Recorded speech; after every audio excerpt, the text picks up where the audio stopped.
Okay, so today what we are going to do is having discussed OFDMA and SCFDMA and having had enough reasons why to use OFDMA from mobile tower to the phone and why to have SCFDMA from phone to the mobile tower and having discussed how users can be separated from each other at the subcarrier level. What is subcarrier, by the way?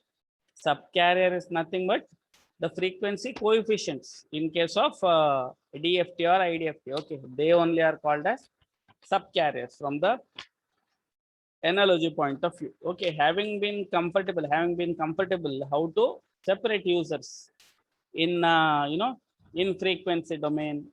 Now let us see how specifically the resource allocation is done. Resource allocation is in the sense what? Which subcarriers, how many frequency, what is the bandwidth, how many symbols. Okay, especially in LTE as a standard. Let us see. And what are the issues that arise? What factors should be taken into consideration when the allocation is being made? Okay, let us see all these factors. Okay, under the heading the LTE time frequency grid. Okay, time frequency grid in the sense what? Say this is my frequency axis and this is my time axis. Okay, say there is a lot of frequency bandwidth at your disposal and then there is time also at your disposal. Okay, so now OFDMA is also a hybrid FDMA TDMA based scheme. It's a hybrid of FDMA and TDMA. Moreover, within a single frequency block, individual data is further, separated in terms of orthogonal carriers. That means DFT will be taken. So today let's just discuss how the separation will be made. Okay.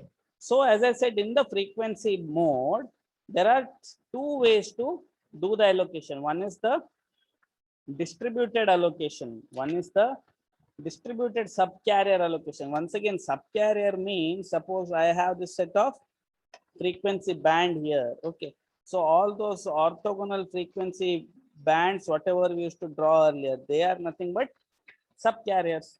Now since these are simple coefficients, they can be spread everywhere. Okay, so in case of distributed subcarrier allocation, okay, all the subcarriers pertaining to single users can be either in a single place or they can be, clubbed in between, or they can be clubbed between. Right now I will put some of them here, then afterwards in between I may choose to put this. Okay, based on that. So if they are contiguously allocated, okay, that means from set A to set B, say from frequency A to frequency B, if this is all related to single user only, then there will not be much of addressing overhead. Okay, it is easy. But then your frequency spectrum is such that in some places performance may be poor and some places performance may be good. And God forbid, if at all you come under a situation where all your subcarriers get into loss, it will not be good, right?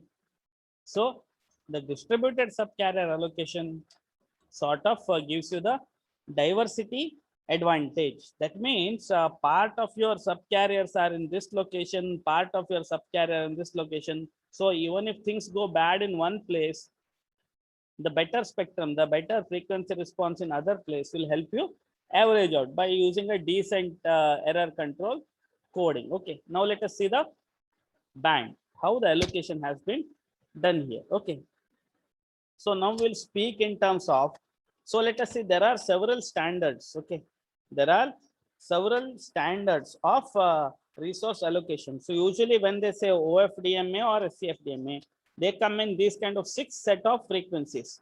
So it can be either 1.4 megahertz, 3 megahertz, 5 megahertz, 10, 15 or 20. Okay, it can come in all this bandwidth, and based on this, the FFT size you are going to use can be anything from 128 FFT to 2048 FFT. Okay, from 128 to 2048 FFT. You can see larger the bandwidth, more number of coefficients, but however, the basic this thing is going to be same. Okay, number of resource blocks only are going to be increased. So what is this thing, by the way? Okay, when you take 128 FFT here, number of occupied subcarriers, you can see this is the term that is used. Subcarriers is the term that is used. So the usually all the data in the frequency domain are divided in terms of something called as resource block. Remember the term resource block. Each resource block usually has 12 subcarriers. What are subcarriers, by the way? These things. Okay, all those coefficients, whatever I was telling you. Okay, each resource block contains usually 12 subcarriers. So you can say 12 into 6 equal to 72. So that is number of subcarriers.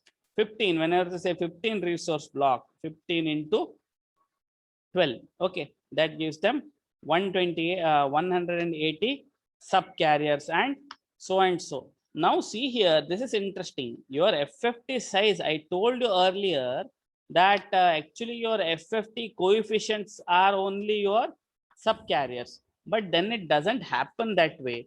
Usually most of them will go for guard bands and so, and you will be effectively left with these many subcarriers only for your use. Okay.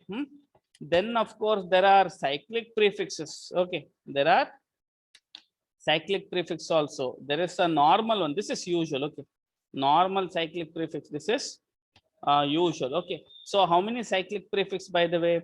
9 into 6. Where does that number 9 and 6 come from? Okay, let us see. Then what else? Occupied bandwidth. Okay, you can see out of 1.4 actual bandwidth, your occupied bandwidth is 1.08 only. Remaining space is the guard band. In case, right, you want to keep the safe distance between the resource, between different user equipments. Okay, between different users. Within these, your subcarriers come. Okay, within these, your subcarriers are going to come. Between these two sets, by the way, there is going to be a bandwidth, enough bandwidth kept. You can see 1.08 plus 1.32, that is 1.4. Then afterward 2.7 plus 0.3 equal to 3. Okay, so percentage, you can see for 1.4 megahertz it is unfair. 23% is going for guard band itself, but for others it is only 10% overhead is for guard band. There we lost some efficiency. Then sampling frequency, you can see just for all the compatibility purposes between different users transmitting and receiving at different instances, and for timing synchronization, everything is a multiple or division of 3.84. You can see everything is a multiple or a divisor of 3.84. Remember, okay, of 3.84. Okay. And FFT also, you can see for 20 megahertz, if at all you want to use 20 megahertz, you have to go for 2048 FFT. Okay, you have to go for 2000. If at all you are using 10 megahertz bandwidth, you have to go for 1024 FFT. When I take a data and when I take a 1024 FFT, I will get 1024 subcarriers theoretically, but then the actual ones that carry data are only 600. Actual one that carry data are only 600. As I told you, they are in a set of 12. So that is why they say 50 resource blocks. 50 resource blocks. Okay. So they are the ones that are allocated at a time. Okay. They are the ones that are allocated at a time. Then why the space is gone? Space is wasted, by the way, because of occupied the guard band, and then some more is lost for your cyclic prefix. More amount is lost for your cyclic prefix also. Okay, now let us see the band, how they are separated. So here is a much more detailed introduction to the terminology. Okay. So in the frequency band, this here is the frequency band. Look, this on this side. Okay, as you can see this here is the frequency band, and usually you will have a very high bandwidth. You will have a very high bandwidth, but then how much are you going to allocate to one single user at a time? How much, which all frequency? Because if at all you have to tell, say there is a transmitter and there is a receiver, the mobile tower should tell the user that, see, you are supposed to receive data in this particular band. You are supposed to receive data in this particular band only. Okay. Then if at all you, go on allocating 3 subcarriers, 21 subcarriers, 19 subcarriers, so and so, then it is going to be a lot of overhead, because you have to tell, right? See, once you allocate 3 subcarriers, sometimes you allocate 28 subcarriers, sometimes you allocate 93 subcarriers. So if at all you have that such large range of subcarriers, then it's addressing overhead. If at all you want to indicate that, you need 7 bits, right? Or maybe any set of subcarriers which ranges from say 2 to 129 to 43 and all, you need 8 bits only for addressing. So there will be overhead. Remember the term, there is something called as overhead involved in all these things. That is why what they do, at a time per user, they allocate 12 subcarriers, which is equivalent to 12 FFT coefficients. At a time they allocate 12 frequency subcarriers. This is the smallest resource that can be allocated at a time to single user. Why they do it? Because at a time when you are addressing, you have taken care that you have addressed, the same rules apply for all the 12 subcarriers, and same rules apply for the entire time slot. These things do not change. Okay, so that is why there is no addressing overhead involved. That is not no, there is less addressing overhead involved, rather than you allocating this for user 1, this for user 2, this for user 3, and so and so. What is the other terminology? Yes, so as I told you, there will be so many resource blocks. So now suppose there are say 60 subcarriers, I would say there are divided by 12. So there will be some 5 resource blocks. If at all I say 60 subcarriers, that it means 5 resource blocks. You can see this is one resource block, RB, indicated by RB. One resource block contains 12 subcarriers, indicated by this particular box here, indicated by this particular box here. That is in frequency domain. In the time domain, what does it contain? Usually what they do is they talk in terms of radio frames. Okay, they talk in terms of radio frames. That means you send data in terms of whenever they say, okay, the same conditions are going to prevail. The why the time domain thing they are using is all the channel information, the channel conditions. Say if at all you are traveling with your mobile phone in a busy market, you go in a crowded area, then within next second you are in a near a cricket ground, which is there are not much of a crowd. Then suddenly you are in terms of you are in a place where there are lots and lots of vehicles moving. So things keep changing with respect to time, right? So based on how good or worse the channel is with respect to time, you have to once again, adapting your, the kind of modulation you are using, the kind of, not only modulation, error control coding use, so and so. That is why in time also they have separated. So what are the terminology? There is something called as one radio frame. One radio frame usually contains 10 subframe. One radio frame contains 10 subframes. Okay, each subframe is containing 2 slots. Okay, each subframe usually contains 2 slots. Okay. So usually this one set is allocated for a user. Okay, so one slot 1 is usually for uplink, and slot 2, say slot 0, first slot may be for uplink, second slot may be for downlink. Okay, at a time in a frequency time division duplex method, right? There are 2 ways. How do you separate the users in the transmission and reception? If they are separated, if they are using the same frequency band, but they are separated in terms of time, then it is called as time division duplexing method. When they are using same time instant, but they are separated in frequency, then it is called as frequency division duplexing method.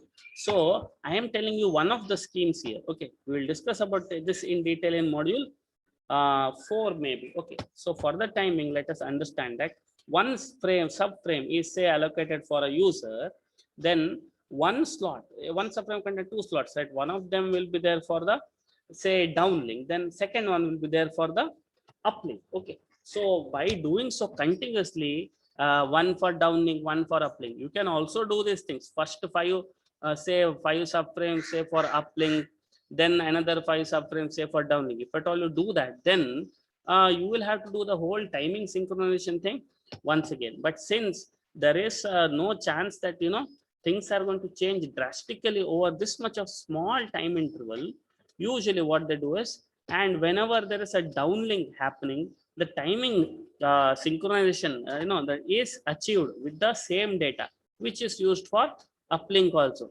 As I was telling you, it is a big deal for several mobile users to communicate to tower at different time instants, and the synchronization is a big issue. Okay, so as you can see here, what's the terminology? There is a radio frame which contains 10 subframes, each subframe containing 2 slots. Okay, one may be for downlink, another may be for uplink. One slot usually contains 1, 2, 3, 4, how many?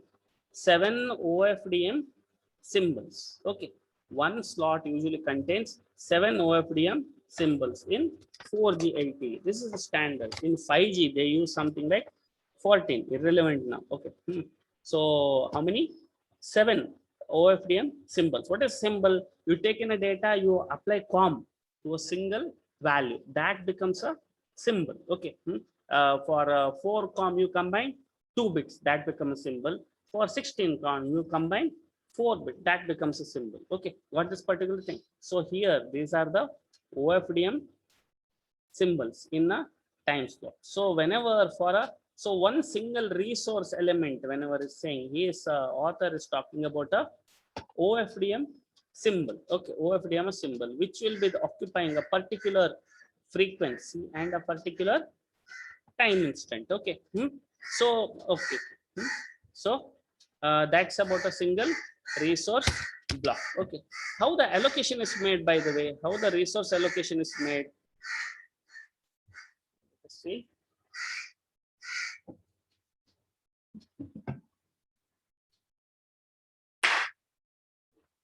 How the resource allocation, what sort of communication should be done whenever we do the resource allocation, what sort of communication should be done here? So there is something called as allocation notification and uplink feedback. Okay, so whenever you say there are lots and lots of frequency bands, okay, separated in terms of several resource blocks. So whenever a tower comes in terms with the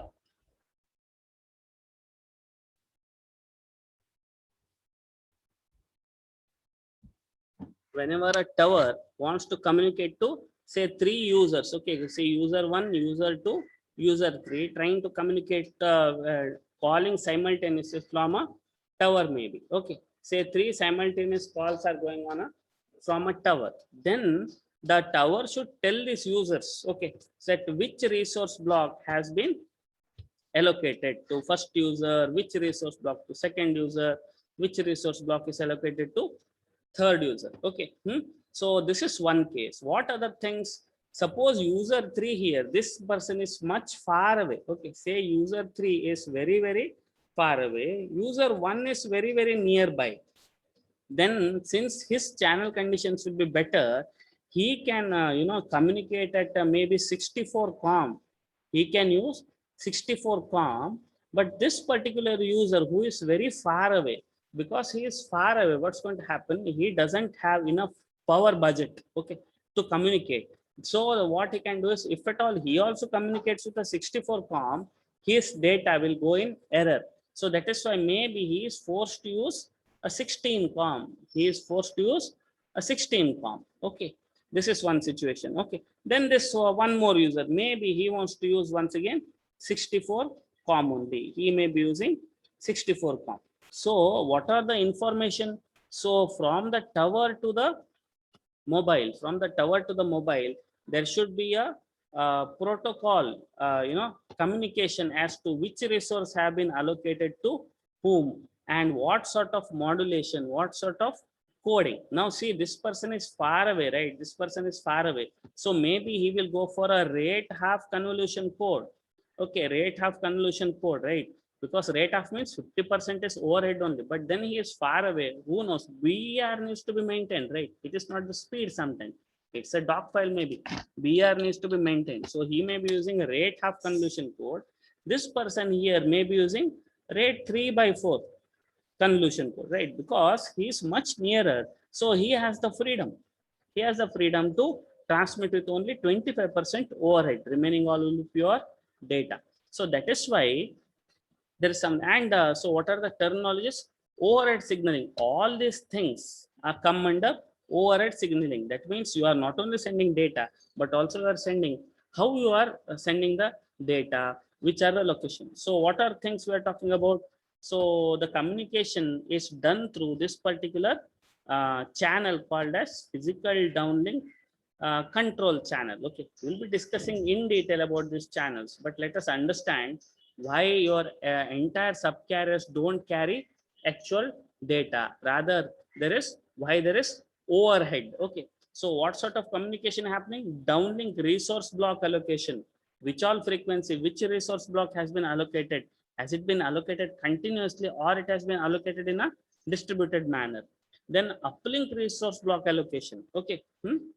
So it is not only in the downlink, even in the uplink, which resources have been allocated, right? So when the tower is speaking to this particular new call is initiated from here, he requests, okay, he requests here. Then a new set of allocation needs to be made, okay. Then COM constellation per resource block, okay. COM constellation, as I told you, if at all is nearby, he may be using 64 COM. If he is far away, this may be using 16 COM. But within no time, after some 3 minutes, he is on a bike. He comes near to the tower and his situation improves. Then why again? Then he may be going for 64 COM. Okay. Within next instant, then in the same resource block, now instead of 16 COM, he is transmitting now at 64 COM. While this person may go away and he may be, downgraded from 64 COM to 16 COM. So kind of constellation they are using. And type and rate of coding, okay, per resource block. Okay, so you can see all these things, block allocation and the modulation and coding used change per resource block. The assumption is that the situation do not change. Okay, fast fading and frequency selective fading, right? We are talking about. Since we have already made the individual, we have gone for OFDM, the fast fading channel has been converted into a frequency flat channel. So we'll assume that the situation will remain stable at least for 12 subcarriers and for one time slot. Okay, so that is why we have the luxury. So let me just ask Abhishek, you are there, right? Okay, let me just ask now. Okay, if at all we know, exactly, suppose there is user one. Okay, say I have this particular channel, maybe say I have this particular channel, say this is the block where user one has been allocated his resource blocks in this band, and the user two is allocated in this particular band. You can see here in this band, just CSI, the channel is not so good. Okay, channel is not so good. That means maybe if at all you are in this particular area, you will not get a better SNR.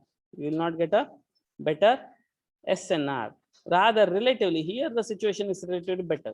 When SNR is poor, you remember the diagram that we were speaking about earlier, that as and when the available SNR increases, you can go for, they started with a high SNR, gives you freedom to use 64 COM, then 32 COM, then 16 COM.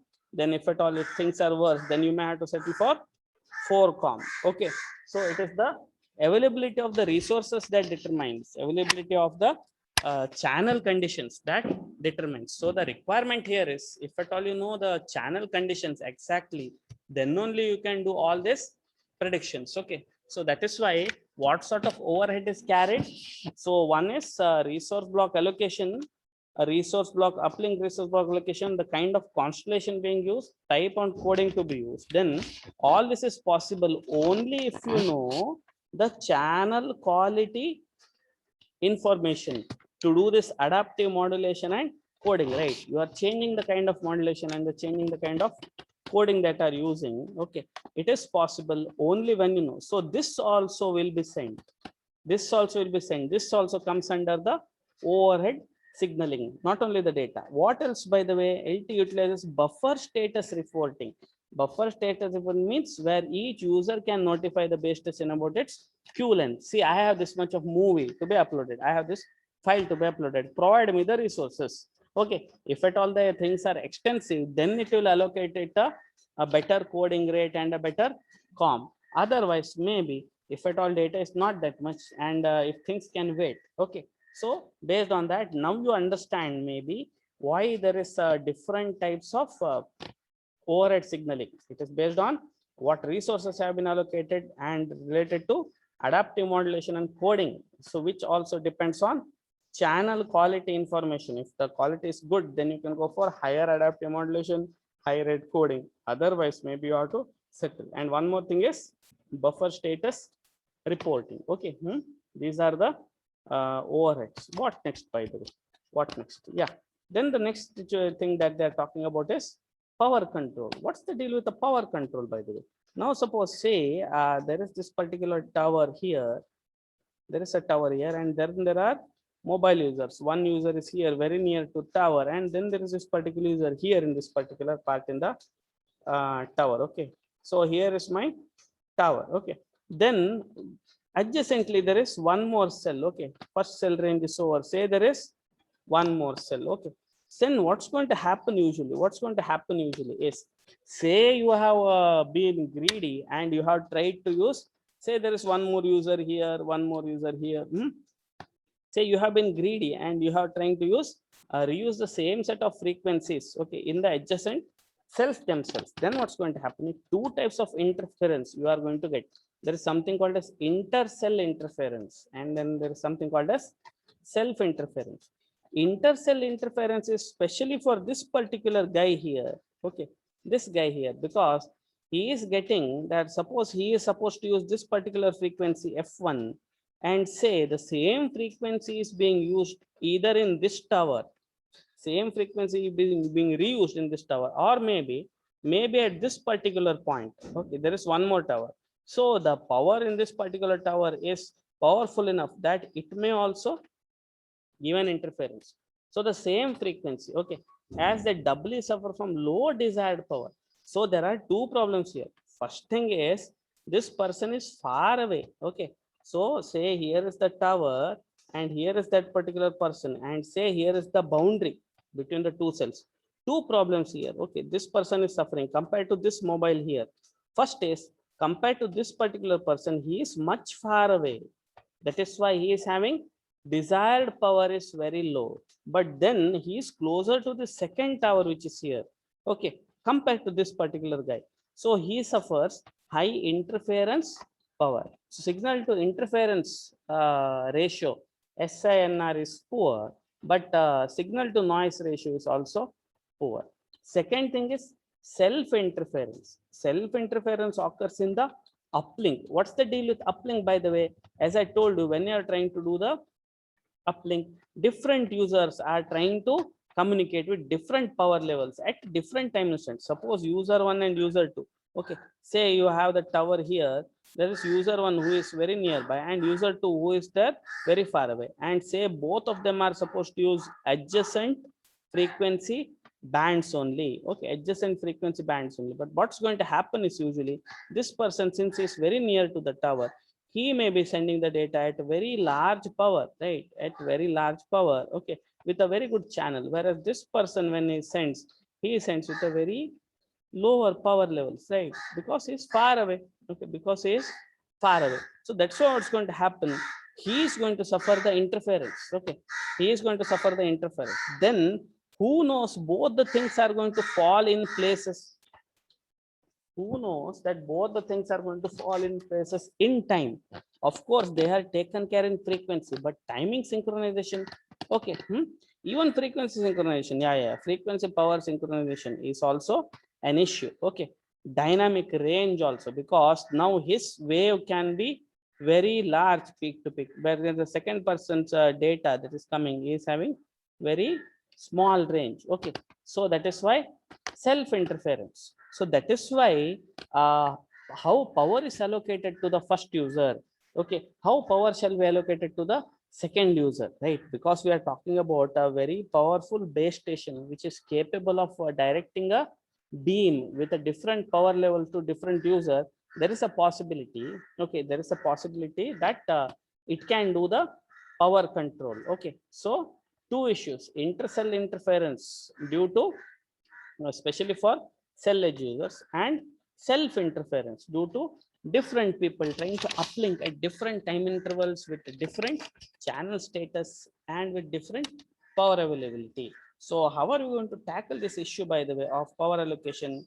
There are different methods. Okay, there is something called as fractional power control, not fractional power control. There have been 2 to 3 approaches. So tomorrow what we will do is, that is in the next class, what we will do, we will talk about fractional frequency reuse also, and we'll start with fractional power control. Then there is one more interesting thing called as fractional frequency reuse, that is for frequency, how that can avoid the the, what is that, interference at the cell edge user. Okay, we will see all those things in the next class. Okay, we will see all those things in the next class maybe. And I intend to have one test now, Abhishek, Sushma, because if at all we do classes like this, and if at all you are not following things, okay, then it is going to be difficult. Okay, let this let there be a small assessment test, an open book test, where I will give some weird questions which you have to answer, so that at least you prepare something at least for the test. Okay, I am not expecting you to be able to draw block diagrams without watching, or write those 3-page answers without watching. No, I want to use your common sense and be able to answer something like that. Okay, Abhishek, is that okay? I will announce somewhere in next week we will have one test. Okay, we'll have one test. Okay, so for the time being, let me stop here. Yesterday we did a question answer session, Abhishek, you are asking, right? And taking a lot of time for the answers to come. That is why I did not skip thought of skipping yesterday's class from uploading. Okay. So that's it. Okay, let me end this thing here. So Abhishek, are you ready with your seminar, by the way? Shall we have it on Wednesday? Sushma, have you started your seminar thing? When shall we have it? Okay, let me know, message me. Okay, for the timing, let me stop here. Bye.